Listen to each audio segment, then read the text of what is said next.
Linublaan ng demonyos. Ang konduktor, sa isang na naman ang dumaan. Siksikan din sa bus na ito papuntang Iloilo. Mismong driver, hindi makapasok. Kaya sa bintana na siya dumaan. Naiirita na ang pasaherong si Jerry. Pero mo, overloaded na yun.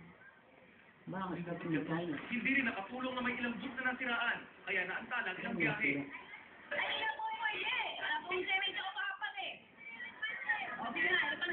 Ayon sa LTFRB at pamunuan ng terminal, hindi dapat pinagsisiksik sa bus sa mga pasahero at bagahe. Bukod sa delikado, hindi raw ito komportable para sa mga pasahero. Pero wala namang tauhan ng LTFRB na maghapong nakasuntok para sawahin o pigilan ang biyahe ng mga overloaded na bus. Ang pamunuan naman ng terminal, hanggang paalala lang ang maaaring gawin. Pinapa-visual namin na mainipat na namin ibang schedule ng bus nila. Pamlasang Ayos nalisdo. na biyahe ng mga pauwi sa kanilang mga probinsya.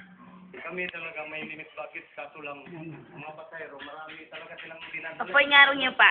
Ngaro niyo. Kung hindi mo naman dalhin na, siyempre, Dili,